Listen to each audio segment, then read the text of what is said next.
And here we go, our next match, Liquid Zenyo up against IG's Sigma. Of course, Sigma down here at the bottom left as our green Zerg, and Zenyo up here at the top right as our blue Zerg. Now this game, Railcoon, is what I am looking forward to. Why? Because both these guys are very, very strong ZVZers, and I cannot wait to see how this goes.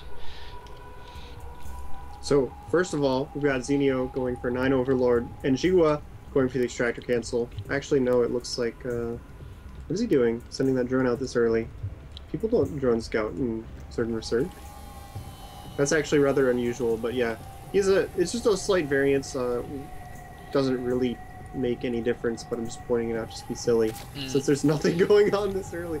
But like, well, the only thing he'd see is a 6 pull, or something along those lines, like an early pull build. And if he wants to be extremely safe and go for a 15 hatch, he can do that if he wants to. It doesn't impact too much in the timings, but it is a safe thing to do, and that looks like what he's doing. Of course, we'll see the gas go down. This is very unusual to see the drone scout. Most of the time, players will just keep that in there for the extra minerals early on. But it makes sense if he was going to be going straight into the 15 hatch, which is what it looks like he's doing right now. Some Zerg players just do not like not going 15 hatch, right? So their choices are play it blind and go lucky, or send that drone scout. They lose a few minerals at the early game, which is very detrimental sometimes, but more detrimental is losing to an early pool build. Losing to a 6 pool Baneling all in? Something like that. So, and this is going to allow him to get that hatchery up pretty much roughly the same time. Where he'll lose, like, the timing that it takes, maybe 40, maybe 50 minerals. He really wants to kill that drone. He does. Like, he keeps trying to sneak in there to get extra hits, but Xeno's on top of it. He keeps pulling other drones to hit him before he can get there. That's very good micro going back and forth here because of this drone scout. And this is something you very rarely see. Unfortunately. You usually don't send those this early. Yeah, he should have sent this away. He's just taunting the link.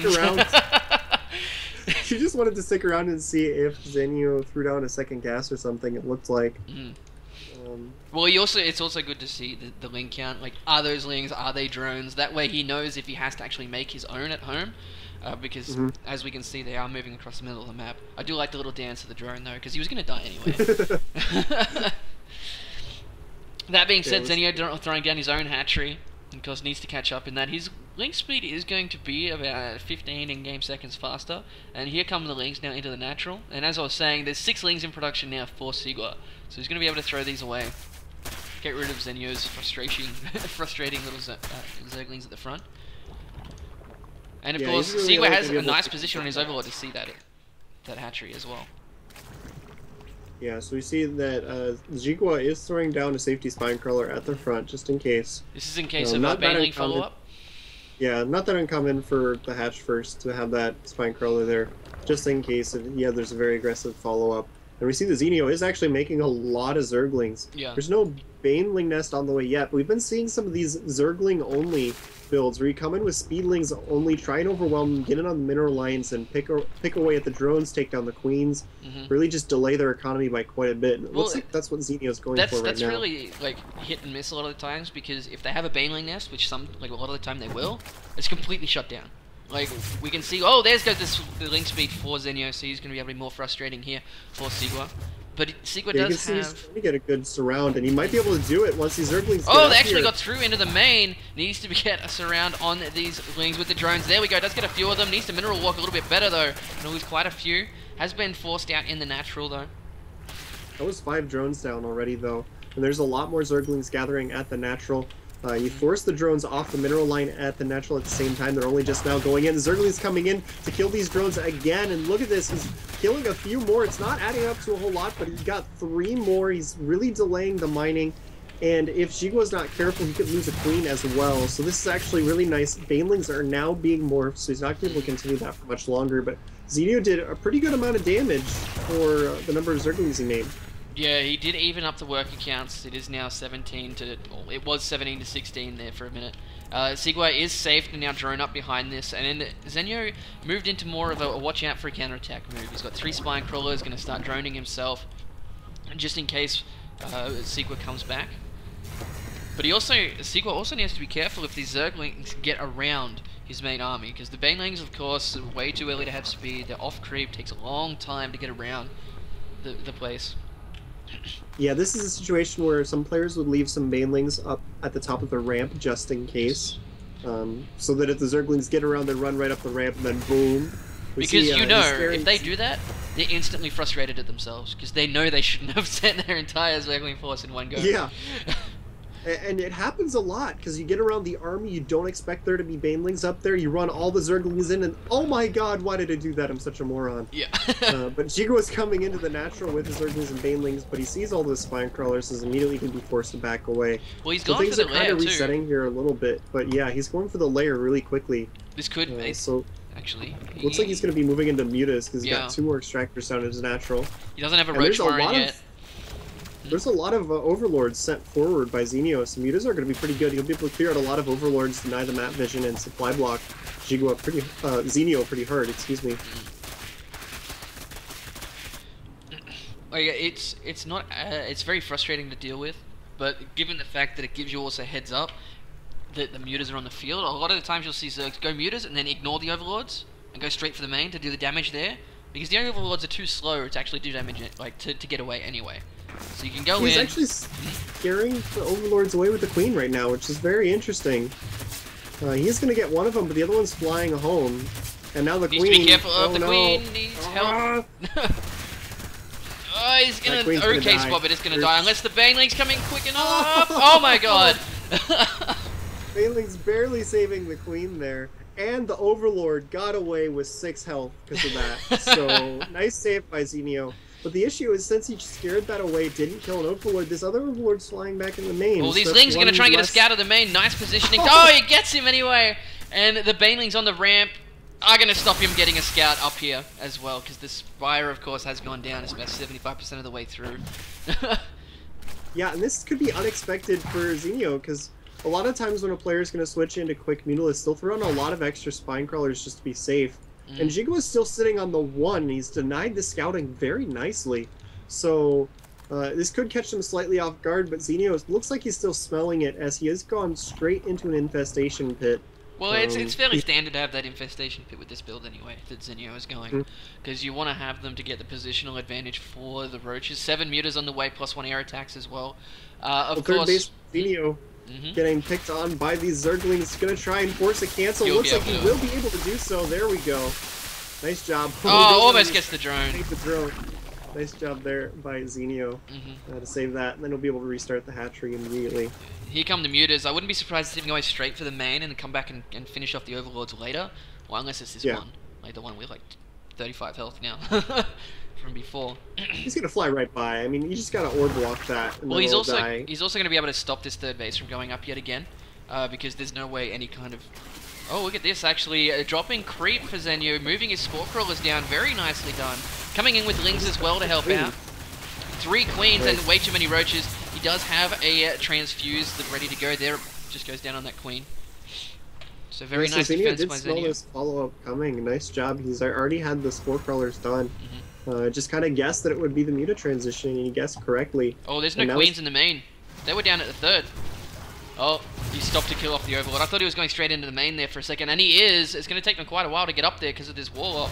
He's going to get more Overlords. Oh, that actually hurts quite a bit at this point, losing Overlords. Oh! Nice save by Zenio there. He's actually not supply capped yet. He's going to lose 1 or 2 more Overlords. But during this time, Sigua has actually got his 3rd base up and running. Zenio hasn't been able to hasn't put guys in gas at the moment though. Yeah, if we look at the worker count, it is in favor of Jigua. Never mind. I was about to notice that. Patched a bunch of drones and evened it out. But it was in favor of Jigua there for a little while. And Zenio is moving into the Hydralisk Den, so he's just going to have Roach, Hydra, Infestor, really solid unit composition in Zerg vs. Zerg, gathering up a lot of energy on these Infestors. Just got to make sure he positions them carefully, doesn't lose them unnecessarily, and get some good bundles off. Nice job by Sigua here, really come down to positioning as this moves into the mid game with Mutas versus these Infestors. Well, Seagul's actually moving back into roach production. Now he's got his macro hatch going up in his natural to try and combat this. He does have pathogen glands as well. Because once this happens, there's no real way to use the mutas effectively because they get caught by the infestors. Ooh! Yeah, the infestors are moving out. They're burrowed. They're rallied over to the third base. But there's an overseer hanging out over here. So if the army of Jigua comes in at the wrong moment, he could just straight up lose these infestors. This is quite dangerous. You see that Jigua has overseers at every entrance to his bases because he saw those infestors. He's being very careful. Oh, he's going to be able to get this fourth base. Well, he'll probably leave one or come back and get it afterwards because he doesn't want to give away the fact... Like, yes, he can force a cancel there, or he can get some damage done in the third There's no base. units here to stop this. Will he see the overseer in time to back off? No, he doesn't care. If he can target down the Overseer, he will be able to get these infestors away, but the Overseer... Oh my god, that is a ton of infested Terrans. It looks like he needs to target that Overseer, otherwise these are just going to be chased down and killed anyway. Yep. Nope, they're all dead. He didn't go for the Overseer at all. And it doesn't look like he's going to get the hatchery. Oh, he will. Get it. Just barely. Oh.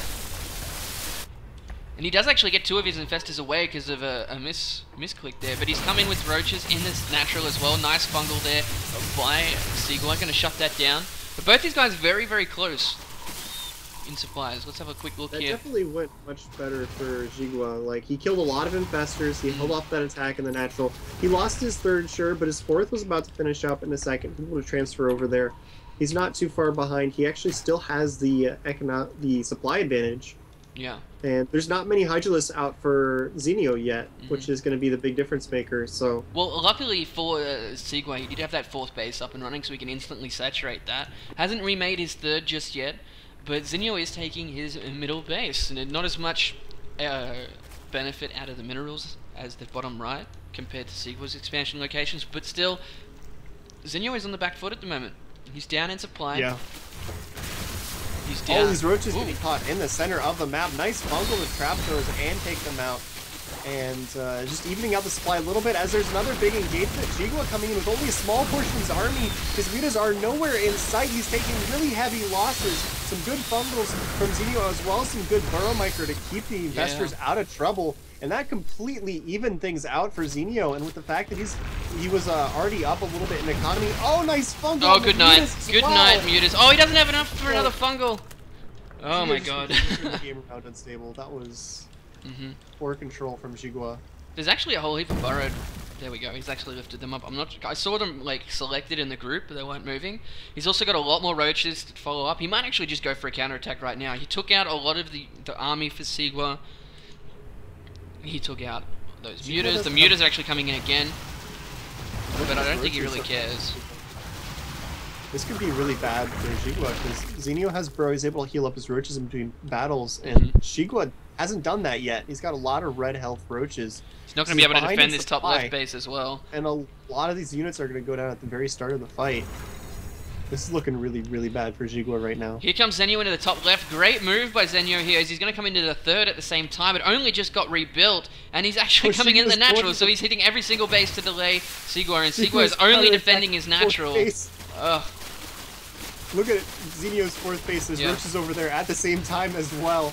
And Xenio's pulling back some of the roaches that were in the natural area to try and defend that base. He's already taken out the third and the fourth of Jigua. Gonna catch all these drones as they come by. Oh my god, those fungals unstable.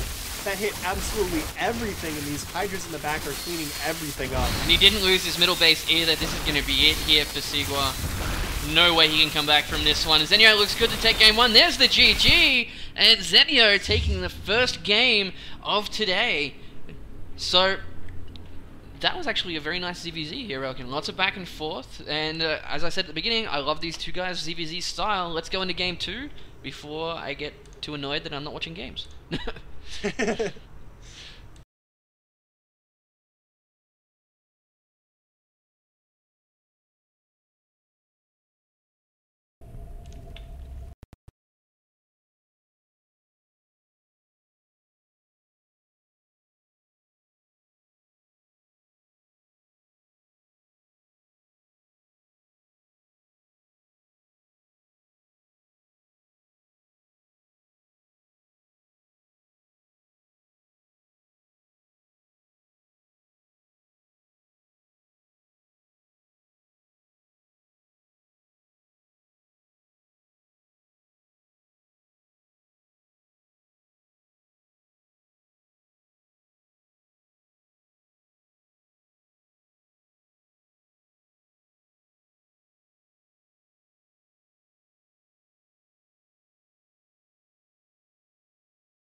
Hi, my name is 형섭리. 스타렉스 ID 초야.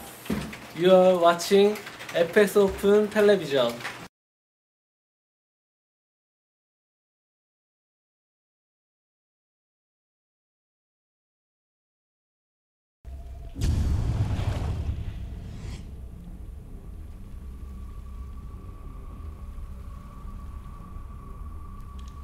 And here we go, Railcoon. Game number 2 between these two great ZVZ players. We have, of course, Liquid Zenyo up against IG Sigua.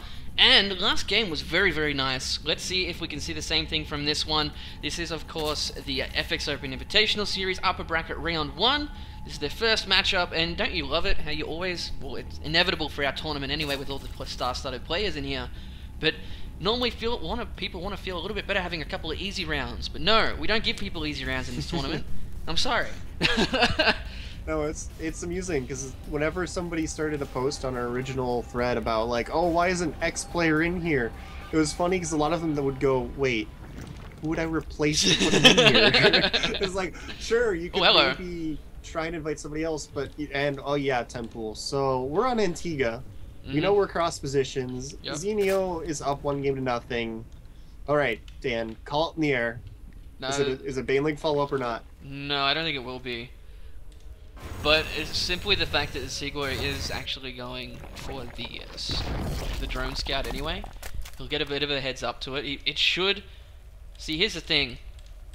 The downside to this is even if it is, he'll get a better idea of he's not going to lose straight up because of the hatchery, but his pull is still going to be late. Oh, he's going to throw it on the hatchery first? No, he'll wait until he sees what's going on. Okay. And then he sees the pull. He's pull. throwing down the hatchery anyway. Oh, and then he cancels it. Oh, wow. Okay, that was a big mistake there by Sigua. He's going to lose this game now. Like, yeah, you can understand. Like, I can understand him waiting, and then the second he sees he made an evolution chamber unstable. He just massively misclicked and made an evolution chamber. Oh my god! So he made a hatchery just a second too early and canceled it, and then made an evolution chamber. He hasn't noticed. Someone. Oh my god! Is on tilt. This is gonna. It's gonna finish, and he's gonna be go. Oh. Whoops. I just have both my hands on top of my head. Oh my god, this is happening. Oh my god. Well, see, he could have defended this if he didn't make an Evo chamber. Or if he had waited and not wasted 75 minerals on that hatchery as well, it's kind of a big deal. And then Zenio's gonna get in here and go, what? Yeah. What? Zenio's just gonna walk in here and be like, okay. Because he's not even going to have to camp the larva. No, he's not. He's going to be able to like A-move into the drones and probably just avoid the surrounds. And yeah. Sigua not giving up though, I'll give him that. I'll give him the fact he hasn't given up. Because Zenio sees the evolution chamber, he's like, okay, why the hell shouldn't I? Here come the lings now. Oh, that was not a very good surround from the drones. Wow, that actually lost a lot of drones. Like, he did lose a lot there. His lings are coming out, so he will live past this, but the follow-up, like, you have to give Sigua some credit there. Using his drones there to survive until his lings came out. It put him behind, yes, but only by 4 drones. Like, that could have been a lot worse than it actually was. Also, the thing is, when you go for the Baneling pull-up, you don't want to lose all the Zerglings, because you want to be able to have some Zerglings to cover the Banelings. Well, that's why there's 10 more coming across the map. Yeah, if any of those initial 6 survive, it just makes it even better. So, he probably could have done some more damage if he sacrificed his Zerglings, but he wanted to keep them alive to make this better. It didn't look like he was initially going for the Baneling nest, and then he saw the evolution chamber, he's like, okay, I'll just Baneling you. Yeah. Because he realized that Jigua made a massive mistake in the early game, and he's just going to punish it. And I mean, there's not much that Jigua can do. He's got a spine crawler on the way, which will help. He probably wanted a lot closer to the ramp, though. He has walled off with 1 queen.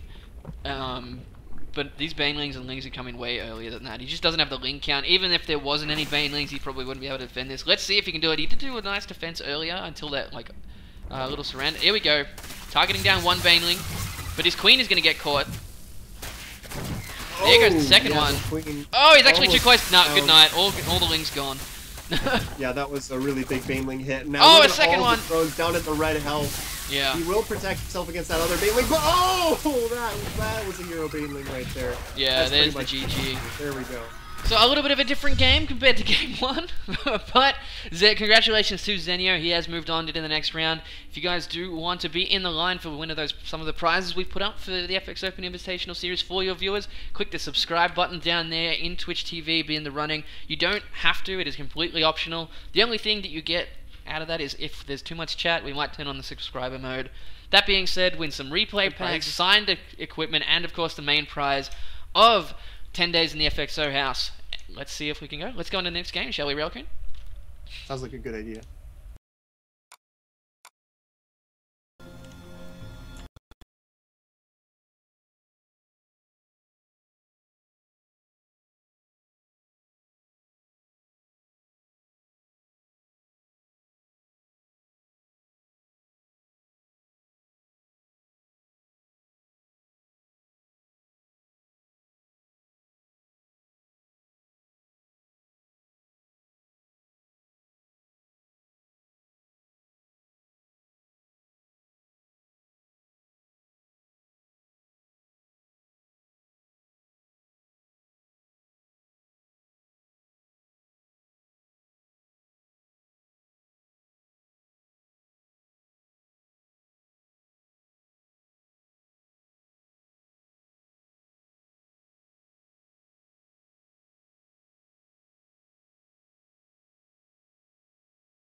Hi, we are FXO team. You are watching FXO TV.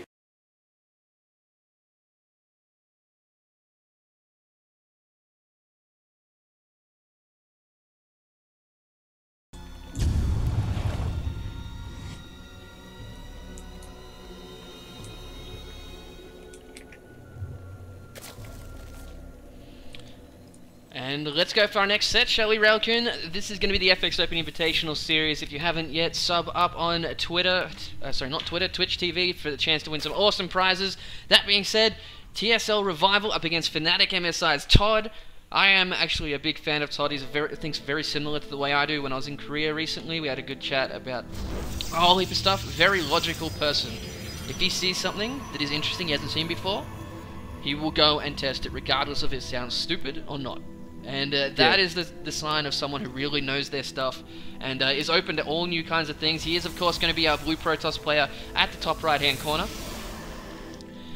And then at the bottom left, we're going to have TSL Revival. Revival were the replacement for Alive. Unfortunately, Alive had to pull out, but that's alright. We replaced him with his teammate, and Revival is looking forward to the chance to prove himself here. Hasn't really been seen that much in the GSL, but I'm sure that will change soon because he's a very strong Zerg player. It's interesting because Todd, he's a really good player, and he's in the scene right now where a lot of the fans are focusing on the foreigners. He doesn't get much attention, so it's he kind is of a in similar Korea situation. And but even before that, he would like when there were those smaller invitationals. He very rarely would get invited to those. He's a really solid. And then he player. knocked out Alicia from MLG. Yeah, he's a very under the radar player, but I'm sure he'll have his breakout moment in StarCraft 2 very shortly, considering the way he's practicing over in Korea. So, that being said, we don't really see anything out of the ordinary from either of our players. We do see the speedling expand, of course, very common on dual site.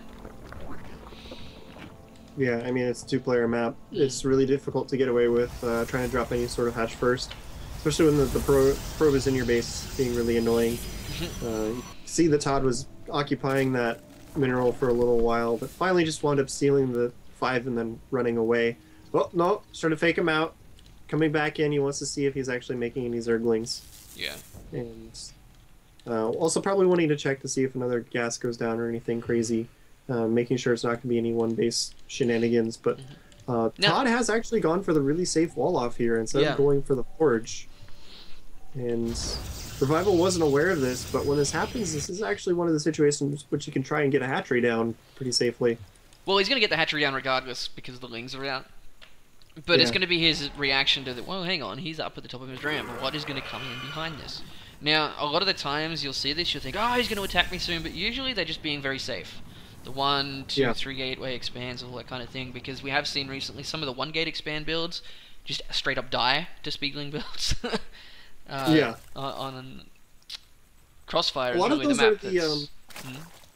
A lot of those are when the player goes for the Nexus first instead of dropping the anything. So it's not necessarily that, just when players get a little bit greedy, but Todd's just playing very, very safe.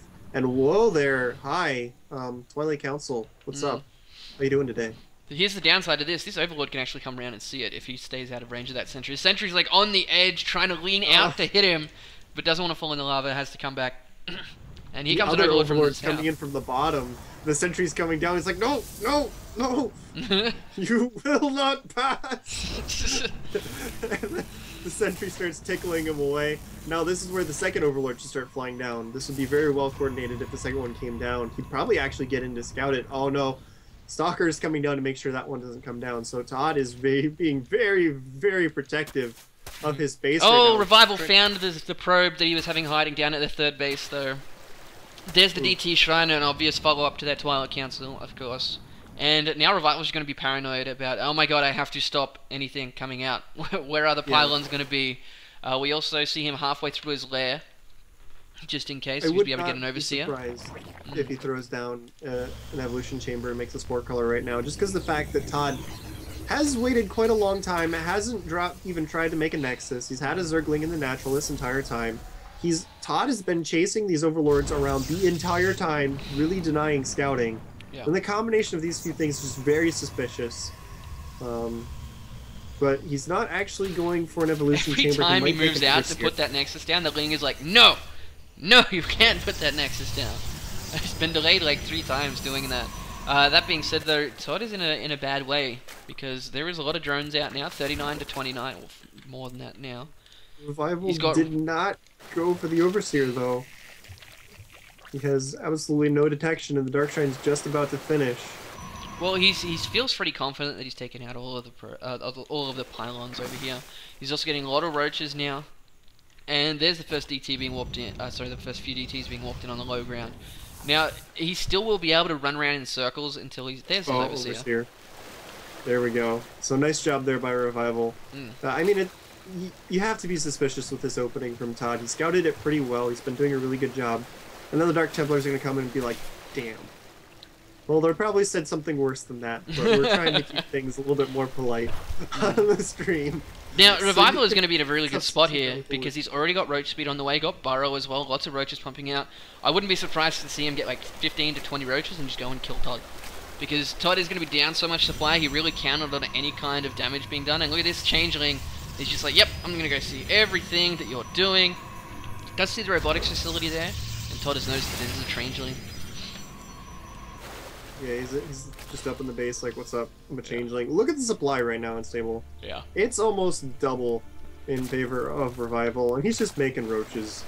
Roaches do skew the perception of that a little bit. Nice job by Todd actually going for the Archon with those extra DTs, because he knows something's coming. Like, here come the Roaches now. They do have speed, they've got Burrow, there is no cannon at the low ground, and the robotics facility most likely going to go straight for the Immortal rather than an Observer, because he's really worried about this attack coming forward. Is it? Yeah, he hasn't gone for the Tunneling Claws. He's just going to be going for Burrow, so he can kind of do the ghetto Blink Micro with the Roaches, where you just burrow them as they start getting hurt, and then pop them up a little bit later. Changeling coming in to see what's going on. Effective, like, because there's no units here from Todd. Sure, he's got an Archon, but that's it. Yeah. Like, there's not enough stuff here to defend, and we're just going to have to see a GG soon, because, well, Well, there's no way he Working can defend against this Doctors, Nexus. but- It's just nowhere near enough units. The downside of going heavy tech early on. Nothing coming out of the robotics facility yet. And he's going to try and move out here, but the Zealot's just being picked off.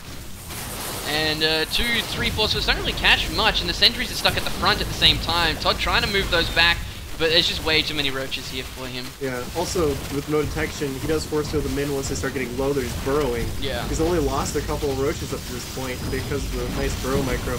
He has the robotics facility, but he never made an observer because he's just so strapped for cash. Yeah. He never actually made one, and it's really coming back to bite him. Do you ever see as it it giving means he has vision? absolutely no options. And whoa!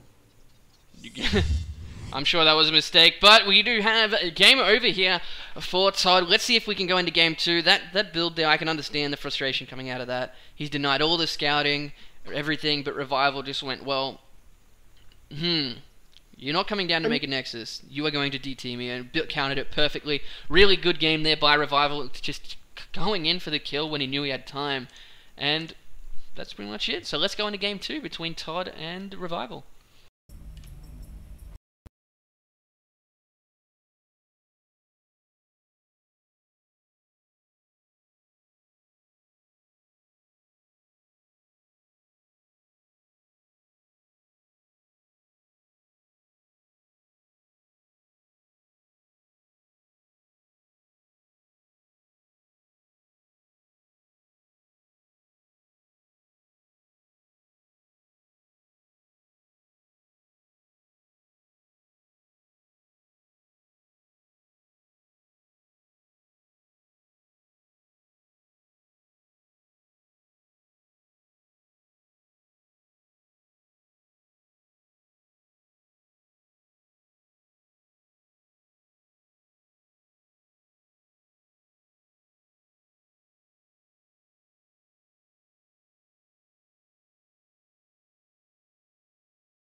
Hi, my name is Haksu Kim.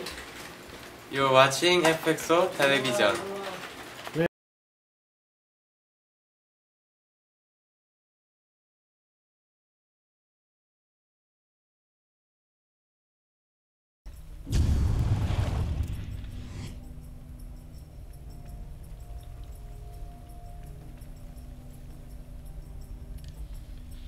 Alright, let's go. Game number 2. Revival taking game 1 between Todd and himself. Very efficiently, I am unstable, joined here by Railcoon. If you guys want to support the tournament to see the prize pool increase even more, hit the subscribe button down below on Twitch TV, and we'll also get you in the running to win a whole heap of cool prizes. That being said, we do have Revival on here on the left as our red Zerg, and Todd here as our blue Protoss on the right. Todd did not have a very fun first game, Railcoon. No, I can guarantee you that he did not have very much fun that last game. Revival just did a really good job of scouting. He saw everything that was going to happen before it even happened. And then Todd, when you do that, like one base, like one gateway straight into Dark Templars, if it does absolutely no damage, you're just screwed. Yeah. And that's exactly what happened. So we are on Antigua. He's starting off a little bit more normally. He's got his pylon down at the natural. This is the very safe placement that a lot of players have adapted because of that hatchery cheese that we've been seeing more of recently in GSL and even in our broadcasts. Yep. If you wall off over here instead of at the front near this ramp, it allows you to set up your gateway forge and your cannon to defend your front and try and take down any hatchery that may or may not appear in your natural. Yeah. That being said, Todd doing the little mineral annoying thing. Just mind right-clicking that mineral patch, forcing drones to go where that where other patches. He did it on one of the farther patches, interestingly enough. Where a lot of players, when they do that, they try to get the closer patches, since players with their extra APM usually force 2 drones onto those, and it'll disrupt the mining a little bit more. So that wasn't quite as effective. Now he's going to move up to one of those and do it again. Well, right now he really doesn't have anything else to do.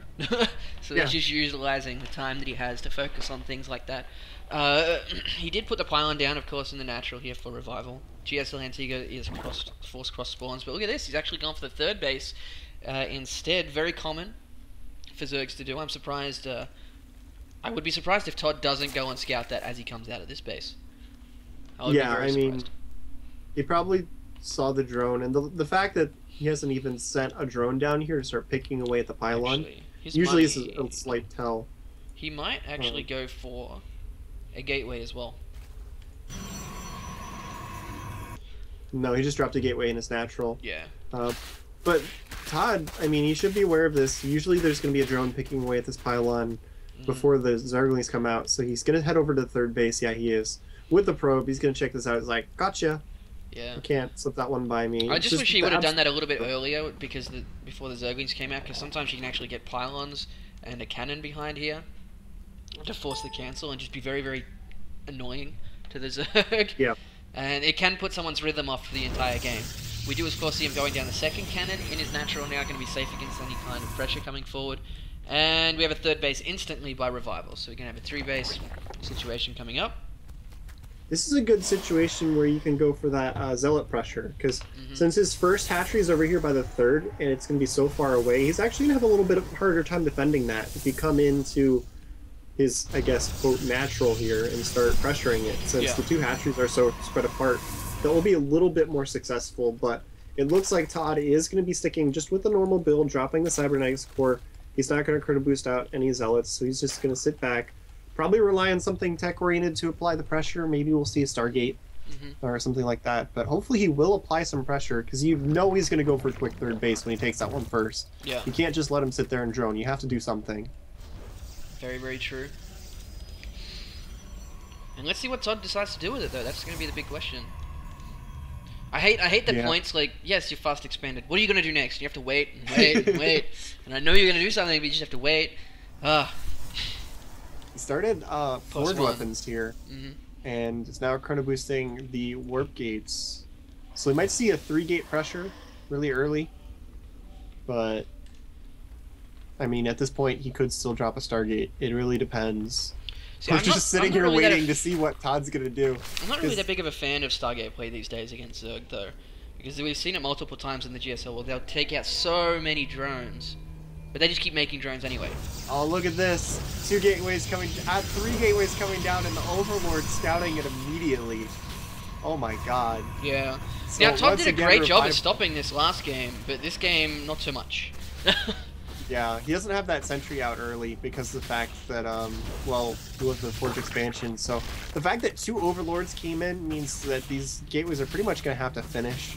If he wanted to do any cancel shenanigans and tech switches, he would have done it by now. Since he has to stop and kill 2 Overlords, the Stalkers, if he does actually try and cancel these and switch, it'll come so late it probably won't matter. Yeah. So he's kind of forced into the 4 gates even if he didn't want to be.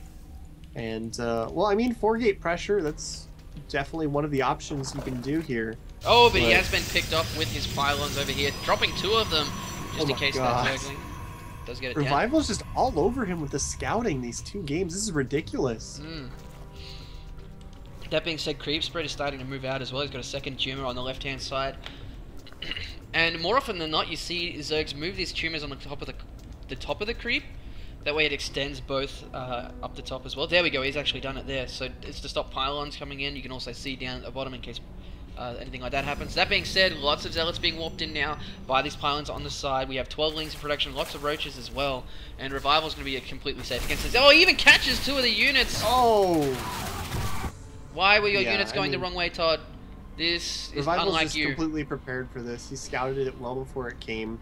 Now Todd is going to be following this up with 3 more gateways and a robotics facility. So he's going to be trying to go for the 7 gates with maybe some Immortals, or he does have a Twilight Council, so he could be going for Blink. Hey, there we go. So he's going to try and go for some blitz shenanigans, but these pylons are going down. This is going to be delayed by quite a bit. This is going to be really, really tough. It's actually going to supply, or pretty much supply cap Todd here as well. 66 over 68. Creep spread is looking good now for Revival. He's got more drones on the way. He's going to be at 60 plus drones. And Burrow and Roach Speed on the way. We might actually just see him move forward and attack with a heap of roaches. Just like in the last game. It could work out pretty well for him because he did get an observer this time. That's a plus for Todd. In the last game, he was just so poor because of the failed Dark Templars that he had the robotics facility and he just couldn't afford to use it. Ooh, and that really hurt his chances. But what is Revival doing by breaking these rocks over here? I don't know what, it's just probably making the links do some work. But that being said, we do actually have Overlord transport being researched. Is the longer of the two upgrades. We might actually see a Roach drop coming in here. +2 range attack on the way for Revival as well. Todd trying to take a third base, but if this actual Roach drop comes through, it's going to be really, really difficult for him to defend. He's getting tunneling claws as well. We might see a Hydra Den come down. We've been seeing a lot of the old school strategies coming back recently, where players are just going for these throwback builds because it catches people off guard. I'm kind of wondering if he'd go for a Hydra drop here. No, I don't think he wants to do Hydra. I think it's just going to be pure Roach here at this point. Yeah, he's got a Spire on the way, so it's not going to be Hydras, it's just going to be Roaches with some Corruptors. And taking quite a while to inject there for a second. Actually, he's taking quite a while to inject. He's moving forward. Has been spotted by the Observer. 15 Roaches in production here, though. He might actually attack at the front as he drops in from behind. Todd made one Immortal, but he's not following it up with a second one. If he continued into that Immortal production, that would actually be quite nice for trying to hold this off. Well, he's had no scouting since the early game into Revival's base. Revival now going for the rocks over here on the left. Actually might get caught. Oh, nice. Just missed those force fields. And I mean, seeing that many Roaches, I don't know. Might think about another Immortal. He doesn't have a Robotics Bay on the way either, so it's not like he's trying to take up to Colossus. Yeah. He's just sitting around with a bunch of Stalkers. He has Blink.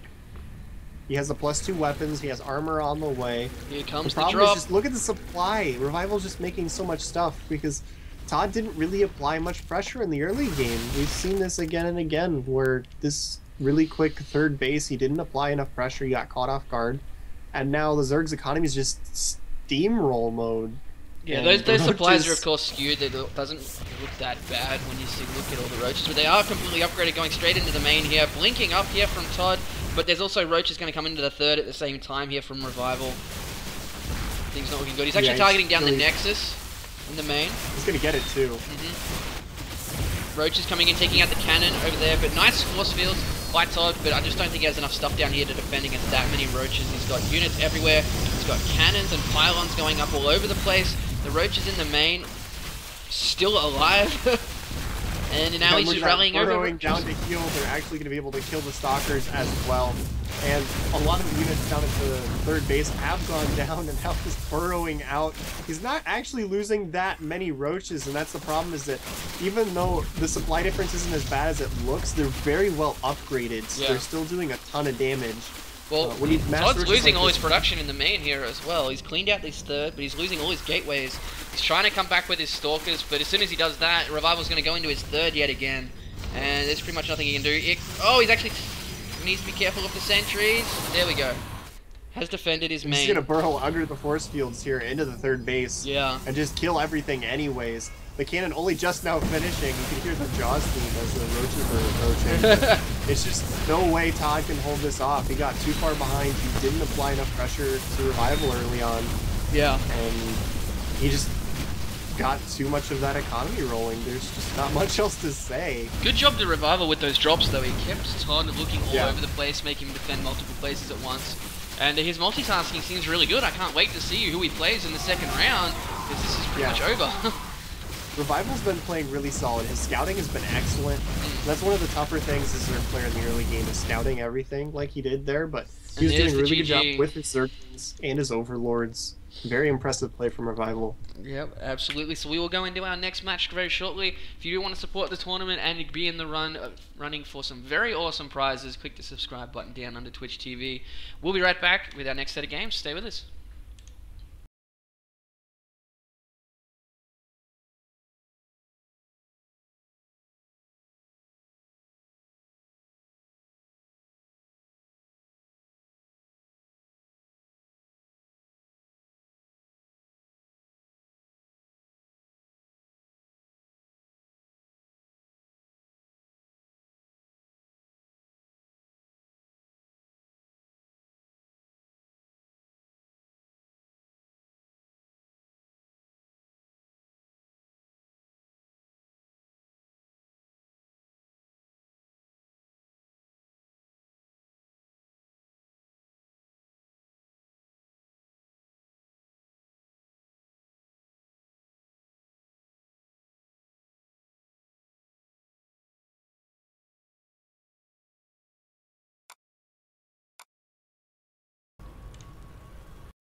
Alrighty guys, sorry to interrupt our broadcast, but it turns out that Sen actually no-showed for our event, unfortunately.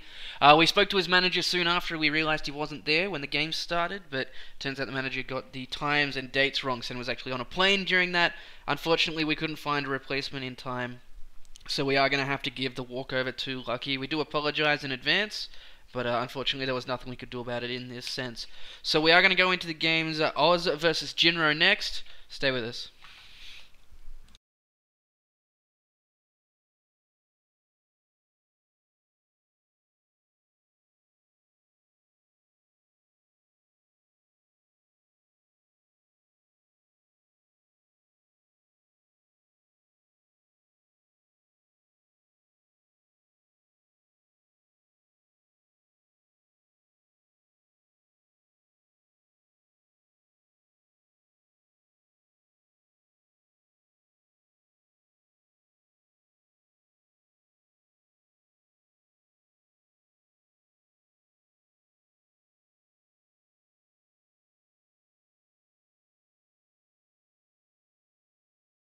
Hi, we are FXO team. You are watching FXO TV.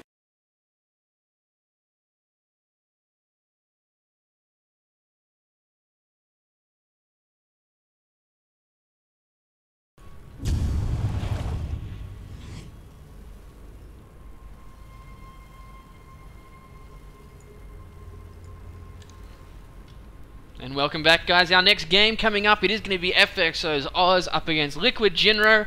Jinro has been practicing his heart out over in Korea, and it's really sad to see that he hasn't gotten back into GSL yet. But let's test out his TVP skills here, shall we, Railcoon? Because Oz, definitely one of the stronger Protoss players in this matchup, currently in the round of 16 for GSL. And I don't know, I can't wait to see how Jinro stands up to him here. Oz definitely the more preparation player, so he's going to be going into this tournament with a little bit of a disadvantage to his normal comfort zone. So we do have Oz down here at the bottom left as our red Protoss.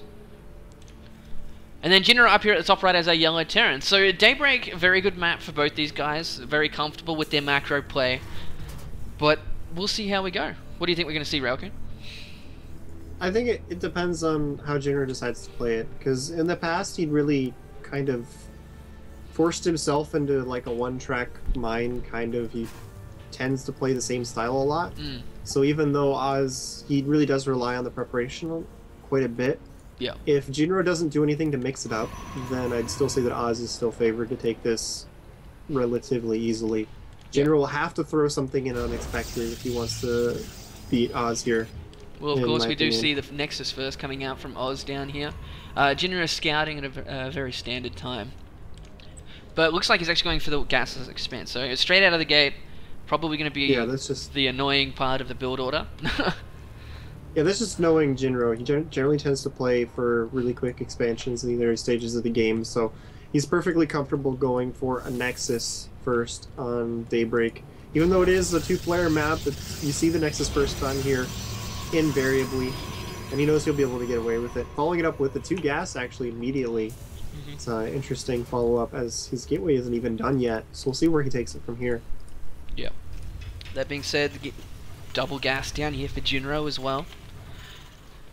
Hasn't actually put down his extra 2 barracks just yet. Normally you see them pretty much instantly after that command center's gone down. But I think this is just more of a reaction compared to the double gas from Oz as well. So, both these guys looks like they're going to be playing very passively at this point in time. Yeah, and that's just like, that's the way Jinro tends to play early on. He doesn't do a lot of really early game timing attacks. So Oz knows that he's going to be able to take cut a few more corners early. Yep. And I mean, we'll see what it does. I mean, you can see the Jinro is throwing down a bunker right now. There's no reason to have a bunker right now. I don't. Well, against Oz, yes, there is, because even if his SCV only just left the base though, like he's seen everything up until this point. He could delay that bunker a bit, is what I'm saying. Better be safe than sorry, in my opinion. He's actually going straight for a factory, so that'd be why he's putting it down. Just being very careful. Because a lot of the times you will see Oz follow this up with 4-gate pressure, a lot of sentries and zealots after this. But a factory going down this early is very interesting here for Jinro. He's actually going for the reactor on the barracks. Yeah, a lot of players, when they go for the gasless expansion or even the command center first, they like to get the second barracks out before the factory. So he's going straight into that tech. We'll see if Jinro will go into mech, because he loves mech. I haven't seen it as much versus Protoss recently, less for your Jack G, but that's a different story. Alright, so more gateways going down at the natural. He's going to be up to 4 in total. And Jinro going straight for that starport. So if this pressure does come from Oz, it could be very frustrating for Jinro to try and defend. Just doesn't have the high amount of units that he'd really need. Only that 1 bunker, second one going down as well though, and here we go. It's going to be the starport on the tech lab. Pylon's finishing up in the center of the map for Oz right now, and he's got 3 more gateways just about to finish. So yeah, he is going for the 4-gate pressure follow-up. Robotics facility coming in as well. So if he pokes in here, finds it a little bit too hard to break, he might be able to get an immortal out and try again. Yeah. But that Cloaked factory actually did fly over and give the starport a tech lab to start Cloak very, very quickly, like you're saying, and now he's going for the tech lab on the factory. So this is really weird. It looks like he's going for a 1-1-1 after a gasless expansion. Well, we do have 2 bunkers here. Only Stalkers in the mix. Of course, did go for the robotics facility, not anything else. And he's going to target down. There's no sentries either, so he's not going to be able to kill it. He's trying to... Whoa. Did lose the zealot though. On that stalker. Oh my god, that was a very, very close call. Very interesting unit choice here by Oz. He's got 4 sentries coming in. Siege mode is on the way. So it looks like we're going to have a bio-mech hybrid coming out here from Jinro. Something you don't see very often. Yeah, but look at all the SCVs that are just hanging around, waiting to repair this bunker. Oh, nice force fields. He's going to take out this other bunker. And all those SCVs have been off the line for quite a while as well. So he's doing a good amount of damage, taking down SCVs. He delayed the economy. Jinro's actually having to give up his natural right now. Yeah. And now he's going to be able to camp the ramp here, try and put some pressure on supply depots, then back off with the force fields and just camp out the natural. Or he could just run straight up that ramp. He's still, there's way too much stuff here. And Siege just finished, so he'll be forced to win now, but he can back up with the force fields. Maybe? No, he's going to keep trying to force his way through and kill SCVs. Wow. Yeah. It's only one tank. It's going to take a while to get down, but Oz has actually gone for the third base while this is happening. The Banshee only just now showing up, and we do see a Colossus on the way. But he's killing a lot of workers. Oh my god, that's 19 workers down right now. He lost the last of the sentries, but this Banshee's gonna die! Oh, cloaks at the last second. If a missile is in the air and you cloak it, will miss, so that's why I stay alive, but then the observer comes in and he finishes it off. Yeah, the real two observers on the map here for Oz. I'm trying to find where the second one is. The second one's at his natural, trying to defend against the cloak Banshee that's flying around between the two bases right now. So Jinro is doing some damage in return, but he's only got 9 workers in comparison to 19. Both of his observers are over at Jinro's base. So this Banshee getting quite a few kills. 8 kills already. 9. He's trying to wait. Actually, no. There it is. The observer's out now, so he's going to have a third one on the field to try and deal with this. And this Banshee now on 12 kills. So Oz sending both of those observers over really started to cost him there. Looking at the worker count, 27 to 49, still in a massive lead, taking advantage of the very heavy tech that came out there from Jinro. And with this third base now up for Oz, this is probably just going to snowball into the next engagement, and Oz is going to win. Yeah, I mean, Jinro's only just now getting some very meager mining going at his natural, and Oz is already saturating his third. Yeah. So this economy difference is just going to get pretty ridiculous very fast. Jinro has some tanks. He's got a Raven out. He's actually chasing down Observer with that Raven. He will be able to take it out. But Oz got a good scouting in on the main base before it died. He sees everything that's going on. He knows he's in a really solid position. And once these Colossus pop out, he can add a few more gateways and then just steamroll Jinro, it looks like. Well, especially with the Colossus and the extended thermal lance. Blink done. Yeah. It's one of those points where the Oz has just got such a big lead from early on in the game that I don't think anything that Jinro does can get him back in it. Like, unless Oz walks his unit fast.